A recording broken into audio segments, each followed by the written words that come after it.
Hey guys, it is not Scarcity. Today we are back with another Rainbow Six Siege improvement video. Today I'm going to teach you how to get better at aiming. One of the most important things in Siege is aiming. It can determine the whole outcome of a round, as everyone knows, especially when it's a 1v1 situation with a couple of seconds left in the round, and you need to get the kill to clutch up. Well, good thing I'm here because I'm going to be teaching you guys some tips that will help you win your next gunfight or even your next clutch. At tip number 1, we got finding the right sensitivity. This can be done in a variety of ways, such as going into TIA and just playing and practicing around for a while. One tip for PC players is to stay between 400 and 800 DPI.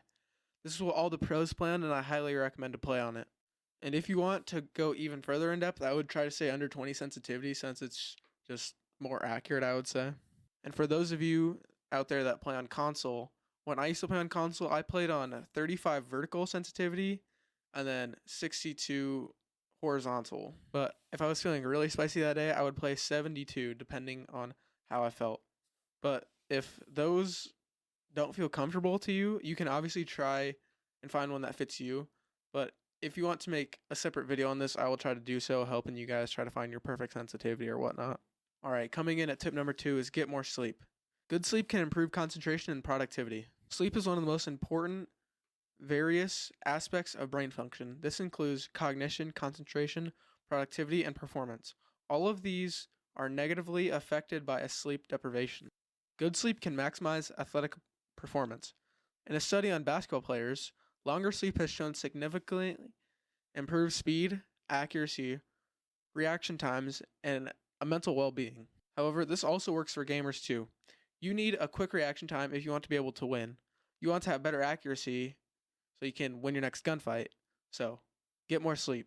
I too struggle with getting enough sleep every night, especially with school, and then you want to come home and just play the game, but you're tired. Sometimes what helps me is to take an hour power nap before I play. It'll just help me get more focus and just be better. I'll be more happy and I'll be more rested. But coming in at tip number 3 is tracking. Tracking is a very skill reliant, and you have to know a lot about the game.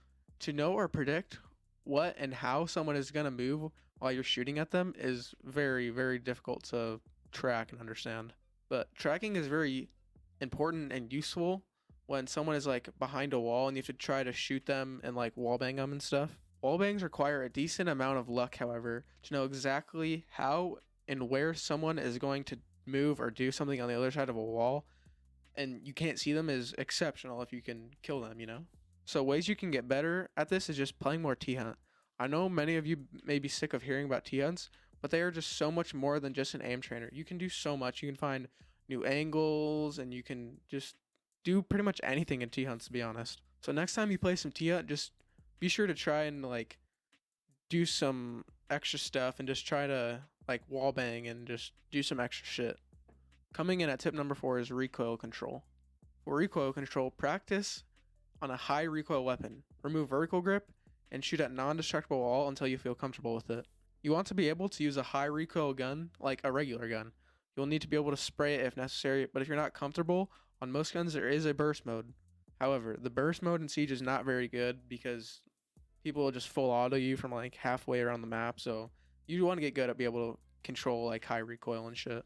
But taking off vertical grip will help you control your recoil, so when you do put it on, you'll feel like you're like on some like god mode type shit because your recoil control will be that much better, you know? Alright, coming in at tip number 5 is play the same amount every day. This is good for the people that can't stand playing the same game all day. For me personally, it really depends on my mood. Some days I could put in 12 hours into Siege, and some days I can't put in a half hour before switching to a different game. So some things you can do to stop getting burnt out on Siege is just try to find another game you enjoy. For me, some of my top games right now that I love playing besides Siege are Valorant, CSGO. I play some Warzone, but I hate to say it, but Fortnite has been kind of fun recently with the new additions of like the Spider-Man gloves and shit, and it's just, I don't know, I don't know. But it's good to be able to find other games like that that you can enjoy and not spend all your time worrying about Siege. And if you get burnt out on the game really easily, it's good to fall back on something that you can have fun with.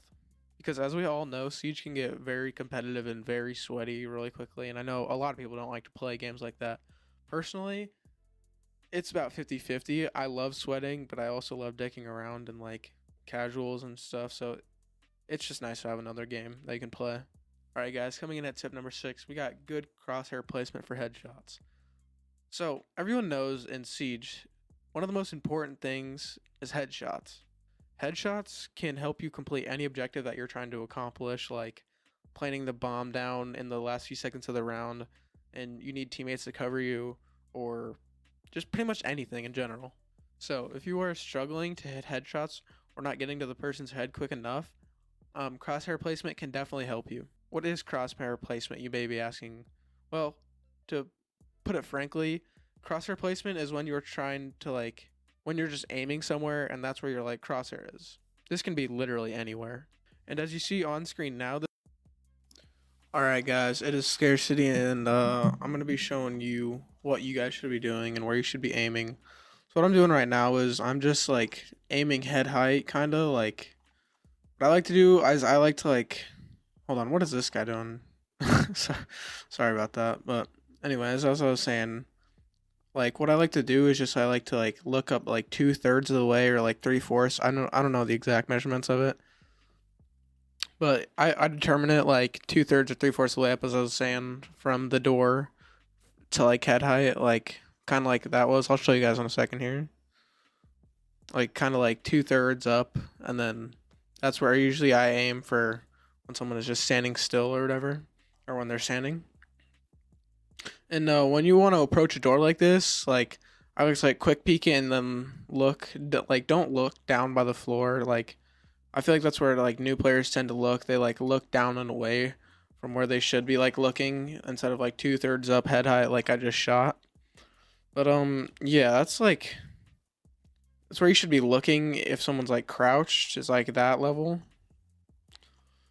When someone's crouched, I like to think of them being I don't know, a third of the way down from the fucking door frame, I guess. I don't really know what to call it, to be honest, but I gotta get rid of these guys real quick. I don't know what they're doing. But as I was saying a second ago, that guy's a third of the way up when he's crouched, as you can see from what I'm showing you right now. Sorry, what are these guys doing? Dog water. Knifed. But anyway, that's pretty much what I was saying about aiming head height for crouch level, a third of the way down, like I was saying a second ago.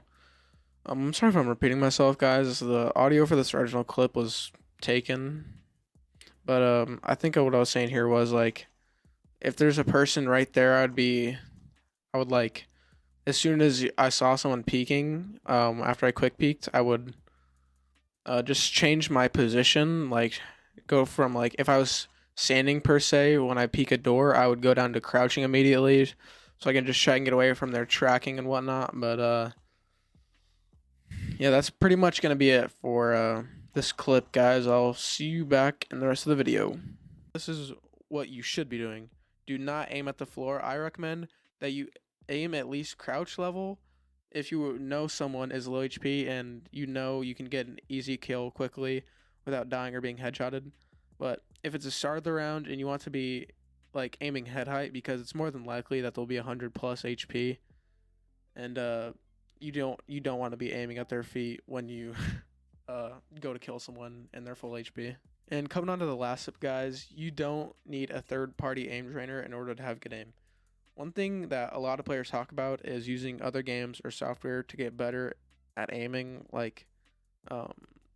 There's a lot of games on Steam that you can play to get better aim for different games and stuff, but you really don't need those.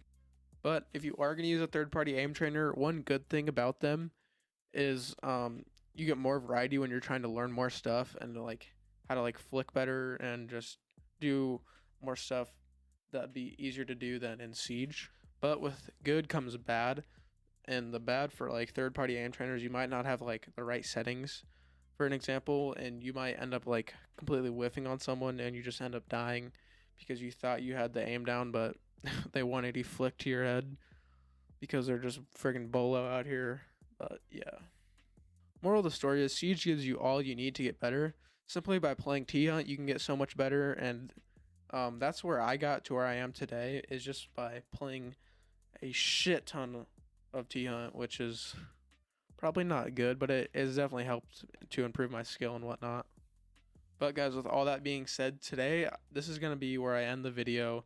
So please, please, please, please hit the like button, hit subscribe, please. It means so much to me. And you guys have just been killing it on the videos lately, because my most recent video has just popped the fuck off. I've gained more than like 120 subscribers than I had previously. And it's just been super encouraging. And I'm going to try to keep all these videos up, and I'm just going to try to keep uploading for you guys. So, yeah, thank you and goodbye.